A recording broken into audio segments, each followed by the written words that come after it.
Praise the Lord. இன்றைய பலப்படுத்தும் வார்த்தை எரேமியா 1வது அதிகாரம் 5வது வசனம். Jeremiah chapter 1 verse 5. நான் உன்னை தாயின் வயிற்றில் உருவாக்கும் முன்னே உன்னை அறிந்தேன். Before I formed you in the womb I knew you. ஹல்லேலூயா.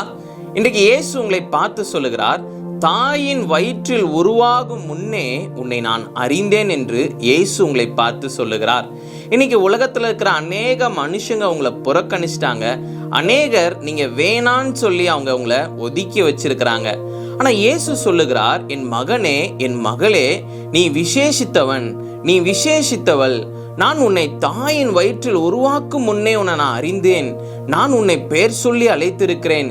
நீ என்னுடையவன், நீ என்னுடையவள். நீ எனக்காக அநேக காரியங்கள் நீ செய்ய போகிற. நான் உன்னை அதிகமாக நேசிக்கிறேன்னு சொல்லி இயேசு உங்களை பார்த்து சொல்லுகிறார். அவர் உங்க மேல அதிகமாக அன்பு வைத்திருக்கிறார். மனுஷங்க உங்களை புறக்கணிச்சிட்டாங்க, மனுஷங்க உங்களை வேணான்னு நினைச்சிட்டாங்கன்னு நினைச்சு நீங்க கவலைப்படாதீங்க. உங்களை அறிந்திருக்கிற தேவன் இயேசு கிறிஸ்து உங்களை நேசிக்கிறார். அனுதினமும் அவர் உங்களை பார்த்து கொண்டே இருக்கிறார். அவர் உங்க மேல அன்பாக இருக்கிறார். நீங்க அவரிடத்துல போய் நீங்க ஜெபிக்கின்ற பொழுது அவர் உங்களிடத்துல பேசுவார். அவர் உங்க மேல வைத்திருக்கிற திட்டத்தை வெளிப்படுத்துவார். அவர் உங்க மூலமாக பெரிய காரியங்களை செய்வார்.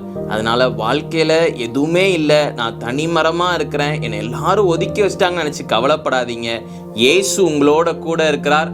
அவர் உங்களை அறிந்திருக்கிறார்.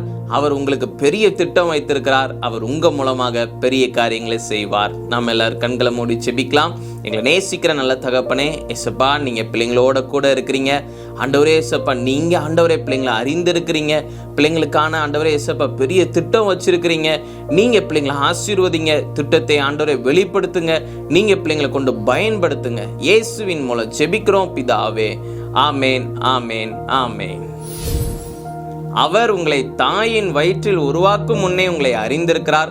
உங்களுக்குன்னு ஒரு திட்டம் வச்சிருக்கிறார். உங்களுக்குன்னு எதிர்காலத்தை வைத்திருக்கிறார். நீங்க நல்ல சந்தோஷமாக நீங்க வாழ போறீங்க. வாழ்க்கை இன்னைக்கு இப்படி இருக்குதே நினைச்சு நீங்க கவலைப்படாதீங்க. கர்த்தர் உங்களை ஆசீர்வதிக்க போகிறார். அவர் உங்களை உயர்த்த போகிறார். உங்களை கொண்டு பயன்படுத்த போகிறார். நீங்க விசுவாசத்தோட நீங்க காத்திருங்க. நிச்சயம் பெரிய மாற்றத்தை நீங்க பார்ப்பீங்க. God bless you. Have a blessed day.